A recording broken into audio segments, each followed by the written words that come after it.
Our last paper of the evening, last performer, is Nancy Ash. I'm senior conservator of works on paper from the Philadelphia Museum of Art. Her prior research includes systematic study of watermarks on Rembrandt etchings, and since 2000 has worked with a programmer to develop Conservation Tracking System, a standalone database for conservation record. She served on the AIC Ethics and Standards Committee that produced the 1994 Code of Ethics, and in '84 was a founding member of the paper Conservation Catalog, graduate of the Conservation Center of the Institute of Fine Arts, NYU. Previous work experience includes positions Philadelphia and the National Gallery of Art. And I'm also excited not only to hear the talk, but to see Nancy again.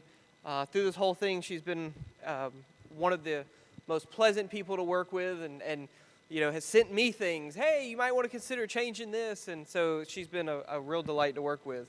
And I mean that completely genuinely. So without further ado, Nancy Ash. Yep.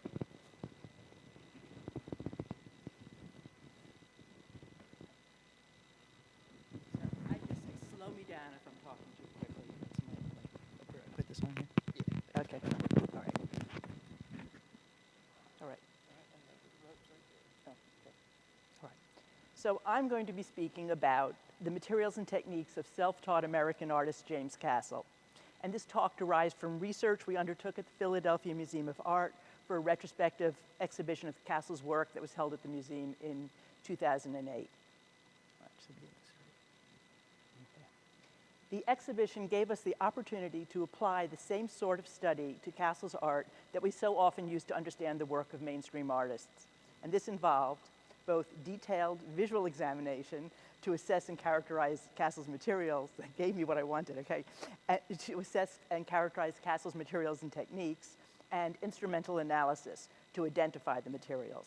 And as far as we're aware, that this sort of systematic approach has never been carried out to quite this extent for the work of a self-taught artist such as James Castle, who used found and often very unconventional materials. So let me introduce you to him. Castle was born in 1899, died in 1977. He grew up in rural Garden Valley, Idaho. He was born deaf, never learned to read or write, never developed sign language or lip reading, although he did deal with text in his art in a fascinating way. His isolation was both geographic and linguistic, and as a consequence, he was self-taught. However, he was not visually isolated, since he had access to the visual world through a huge range of printed materials that was available through the mail. And of course, in addition, he created his own art materials. Okay. Curator Ann Percy's exhibition catalog divides Castle's work into 5 main types, and I'll show you some examples of each of these. There were soot and spit drawings, full color pieces, constructions, text pieces that use words, phrases, or symbols, and handmade books. And the materials and techniques he used overlapped in all of these. The primary goals of our study were to visually characterize Castle's materials in order to discern his working techniques, to identify his colorants and binders through scientific analysis, and with this also to investigate the popular notion that Carroll never used commercial artist materials. Also, to determine if Castle's materials, including his supports, can help date his works, since, as might be expected, Castle didn't date them. And lastly, to develop descriptive terminology, clear language to convey what we had visually deciphered about Castle's work in a way that would be meaningful both to scholars and to the public. Castle's family saved the materials that were left in his workroom after his death in 1977, and today many of these are maintained in the James Castle archives at the J. Chris Gallery in Boise, Idaho, and also at the Boise Art Museum. And this gave us the extraordinary opportunity to study them in relation to his works of art. The materials he used, shown here, are the stuff of daily life. And at the bottom, for example, I'm showing you soot from the family's wood-burning stove, and he stored it in a giant Albertsons ice cream drum. But also there's twine, string, matchboxes, cigarette packs, and myriad other paper products that, through Castle's art, give us a glimpse of life in rural Idaho. There was also a small but unexpected variety of commercial art materials, including oil pastels, colored pencils, school-type chalks. Also, there were wax crayons and tempera paint. Castle's supports ranged widely. Until he was in his early 20s, his family lived on a small farm, and from their house, they actually ran the local post office. They also sold a range of household staples from the house. So this gave him access to an enormous variety of paper products, and he seems to have made use of all of it. Magazines, ice cream cartons, cigarette packs, shopping bags, and so on and so forth. Okay. So now I'm going to look more closely at Castle's materials and how he used them. He found his subjects in the everyday scenes and objects around him, and this is most evident in the hundreds of soot and spit drawings that survive. Among the subjects he turned to repeatedly is the Idaho landscape, and it's seen in this drawing and based on a view like the one captured in the photograph at the top right. You'll notice on this slide, and I've included this here and elsewhere, some of the descriptions that we developed for the exhibition checklist. With Castle, as compared with more traditional artists, we had to be a bit more inventive in our language. So I'm just going to read this one to illustrate our approach. Soot and spit drawing with stick-applied lines and wiped soot wash on cream paper mounted on gray cardboard. So, and then in each case, we also characterize the supports, and this one reads on the back. You're not seeing that here. Commercially printed, Otis, we think that must have been goddess, the approved deodorant, punched for hanging, you'll see these punches in many of Castle's drawings because Castle also liked to display his art around him as he worked. I'll show you a few other favored subjects. The barn-like spaces in which he created his art, seen here. This is, again, another soot and spit drawing with our description shown in quotes at the right to give you a sense of the detailed language we developed. Bedrooms. And the mailroom in the Castle family home. So drawings like the ones I've just showed you have always been called soot and spit, based on family members' accounts. But the burning question is, did Castle actually use soot? So when we analyze samples from his studio and from individual works of art, we determined by transmission electron microscopy, and that's the image at the top right, that the morphology did indeed match that of carbonized and resinized soot, and that is the material that's gathered from the inside of the stovepipe, and rather than being a commercially produced pigment. We also hypothesized that the resinized components would have aided in the dispersion of the soot and water, contributing to its wettability, and also acted as a binder. And as for the spit, analysis also detected alpha amylase in Castle's inks, and that's an enzyme abundant in human saliva. And saliva would have been an ideal choice for Castle since the mucins and enzymes in it would have acted as lubricants and surfactants and again improved the handling of the soot on the paper.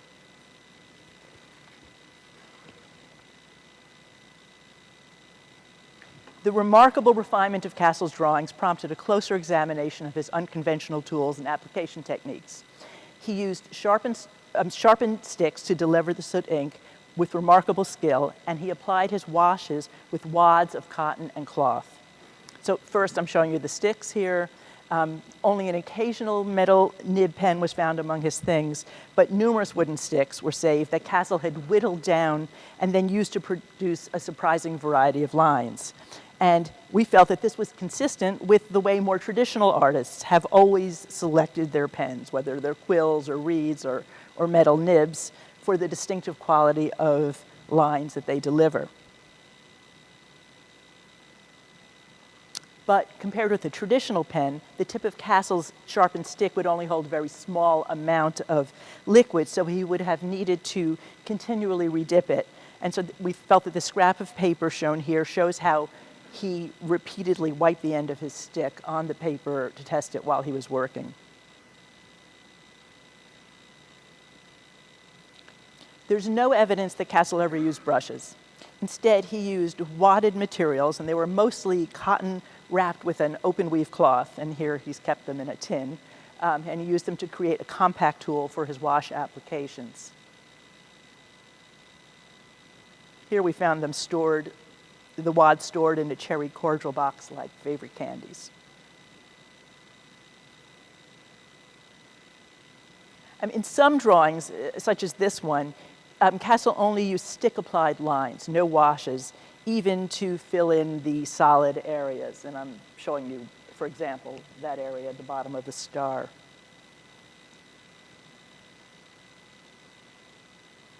But most often he would combine line drawing with wash, and we termed this in our descriptions wiped soot wash to convey the process. And in the detail on the right, you can see the incidental striations that were created as he wiped this textured wad over the surface. Okay, two more examples. Here on the left, repeated passes of Castle sharpened stick abraded the paper and created velvety black passages, and you see this again and again.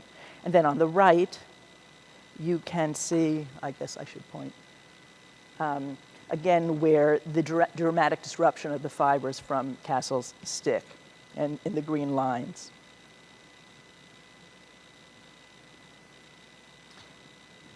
The appearance of Castle's lines and washes is due not only to his application techniques, but also to the physical characteristics of the supports. And it seemed clear that he deliberately exploited their distinctive surface qualities. So a smoother, less absorbent support, like the reverse side of the calendar page that you're seeing on the left, allowed more fluid ink strokes and greater detail.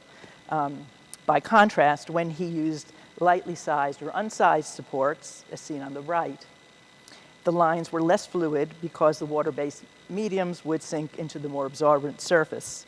And the support I'm showing you on the right is one of Castle's favorite supports. It's the unfolded inner tray from a box of safety matches, and it's identified by those narrow cutouts on the sides. And then at the top right, I'm showing you the outer sleeve from one of these types of matchboxes. Castle sometimes cleverly incorporated flaws and irregularities of shape into his compositions. And here we felt that the angled top edge of this unfolded envelope with the flap torn off enhances the sense of perspective through the open door.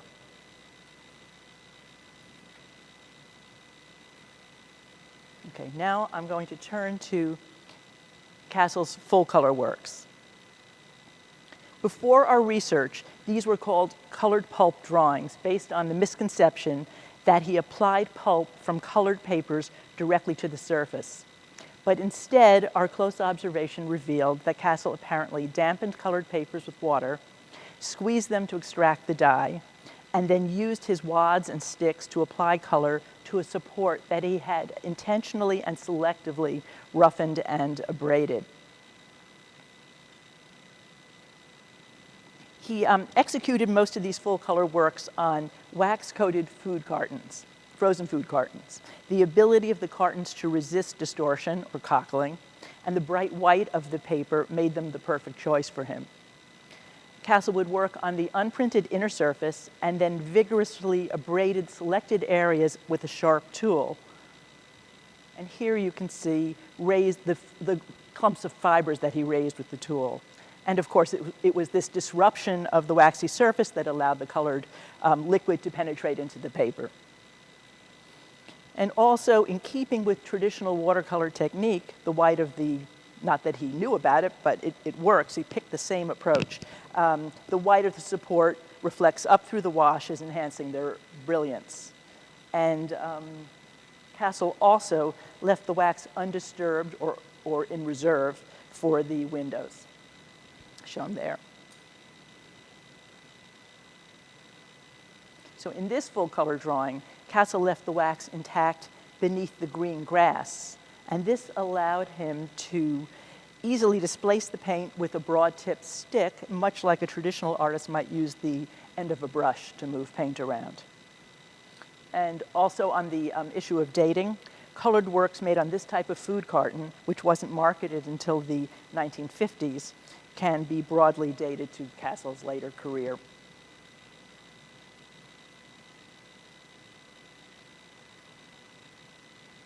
In this example, the image helps narrow the date of the artwork, since the figure appears closest to the picture of the Morton Salt girl that was used from 1956 until 1968.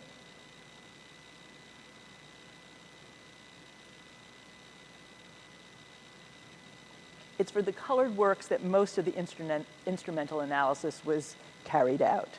And since I'm not going to explain any of the techniques, I'm glad they were explained for me before. We use the range of techniques that are shown on the slide to analyze the organic and inorganic components in microscopic samples taken from Castle's artworks and from his studio materials.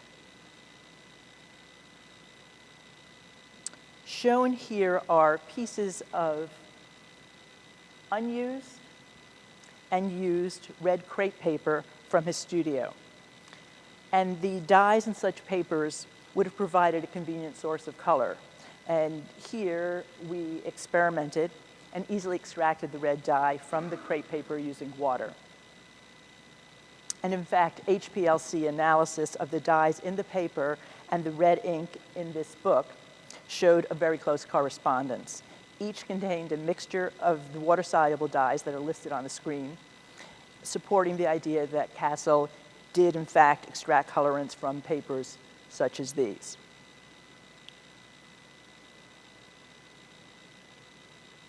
As we studied Castle's full-color drawings, it became clear that he used a much greater range of materials than had been realized.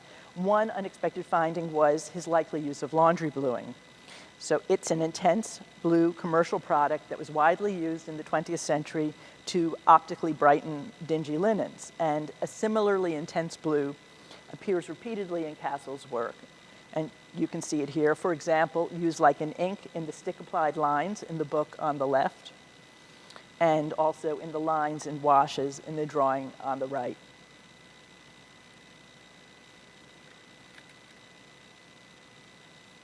FTIR analysis from the construction that I'm showing here revealed both Prussian blue and starch, and both were common components of commercial laundry bluing. PLM also revealed that the particular starch uncovered in this case was wheat starch. Looking at those little crosses in the microscope slide. We also found evidence that Castle used dry media in stick form, such as chalks, oil pastels, and wax crayons. And in this detail of a woman with wheels for feet, looking miraculously like a modern Segway scooter, you can see scattered bits of colored waxy crayon stuck to the paper. And it also appears here and elsewhere that the artist may have softened the crayon with a household solvent and used it in more liquid form. GCMS analysis confirmed that Castle did in fact use crayons, the two brands found in his studio, Crayola and Little Lulu. For example, the hydrocarbon and fatty acid composition of the red samples from the work shown on the left matched that of the Little Lulu crayons that we found in his studio. And these were produced by the Milton Bradley Company, and the crayons we saw were labeled with a 1948 copyright.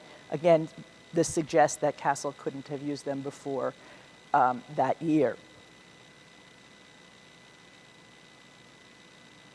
So here are two so-called dream house drawings in which pigment particles that were clearly visible under magnification suggested commercially manufactured paint. And again, we carried out analysis, EDS and XRD, on a sample of the powdery green paint from the drawing at the top, and that was identified as chromium oxide green. And chrome yellow was identified by LDMS in the drawing at the bottom. So both these pigments, we felt, most likely came from poster paint like that found in his studio.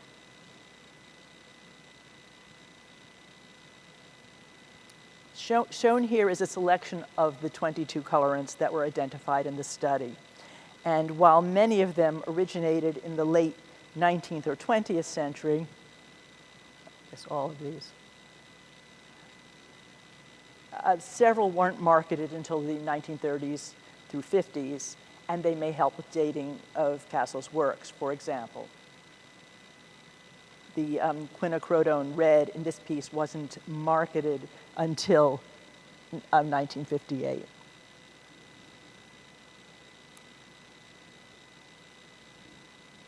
I'll show you just a few more materials that Castle used. There were several containers of makeup found in his studio, like the one you see here, and we felt that the resemblance of this medium to the flesh tones in a work such as this Cathead Woman suggested a very clever artistic choice. Again, we didn't carry out testing to determine that.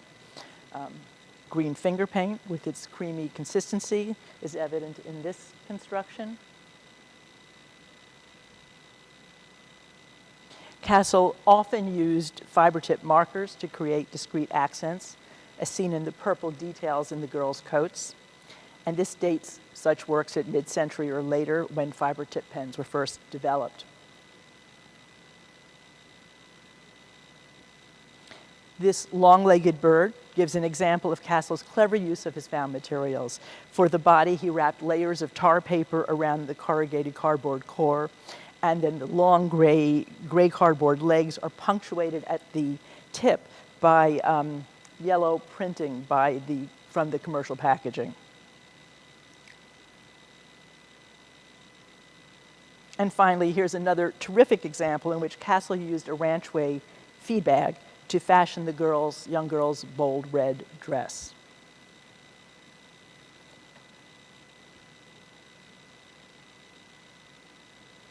So in summary, Castle innovatively developed many of his own art materials, tools, and application techniques, as evidenced by his extraction of dyes from papers, his use of soot and saliva as an ink, and his whittled sticks and cloth-wrapped wads. Contrary to popular notions, he did have access to and used conventional artist materials, as suggested by materials that we found in his studio and confirmed by both visual inspection and instrumental analysis. Through our study, soot and saliva were confirmed for the first time as Castle's principal drawing medium. 22 colorants were identified, which he used in the form of water-soluble extracted dyes, laundry bluing, crayon and dry pigment, also demonstrating the complexity and scope of Castle's palette. Furthermore, the development dates of certain colorants and of the wax food cartons and other packaging materials provide a basis for scholars to establish a chronology for some of his works. And I think the colored works certainly came closer to the end of his career, or certainly from the 50s on. To conclude my talk, our study of James Castle's art underscored the difficulty of deciphering and describing his complex mediums and idiosyncratic techniques. But it also confirmed the value of applying traditional techniques of examination and analysis to the work of an artist working entirely outside the mainstream. His are fascinating works in so many ways, whimsical, like these drawings executed on the front and back of the same sheet, a stocking package insert, and often profoundly moving and surprisingly sophisticated, and it's remarkable what he was able to achieve and how his works can captivate us so completely. And my thanks to Ann Percy, who conceived of and spearheaded the remarkable exhibition, everyone at the J. Christ Gallery for their mighty efforts and assistance, to Scott Homolka, my co-author on this project, and Beth Price and Ken Sutherland and their contributing scientists who carried out the parallel scientific study. And that's my museum. That's it.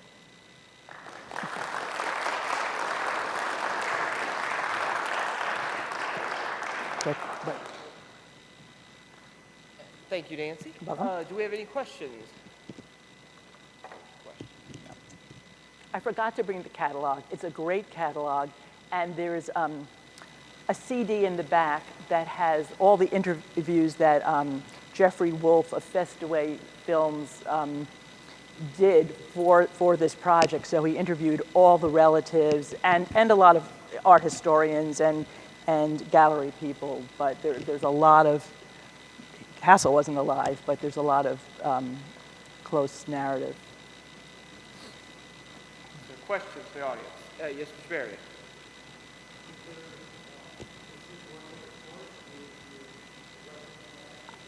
I haven't heard of people running into that. Has anybody? No, no. He is collected. Yeah, yeah. We collect him. Yeah.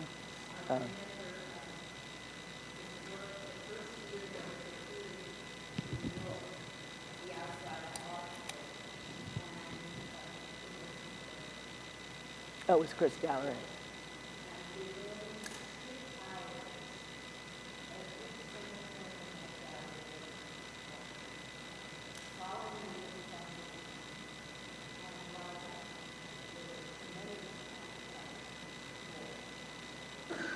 And I can't remember who was talking about how these things just, you were talking about how these things get thrown out. And we understand that truckloads of his work got trashed, you know, before then they realized and kept it, you know. Other questions? Yes.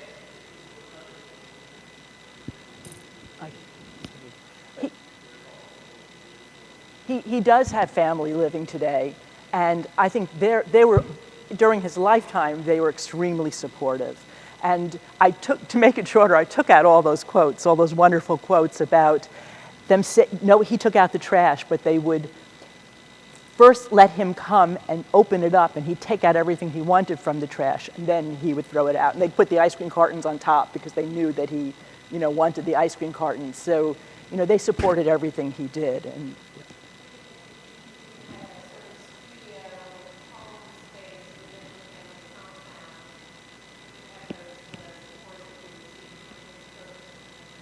right. Any last questions or comments? All right, thank you. Okay, Nancy. welcome. What do you want?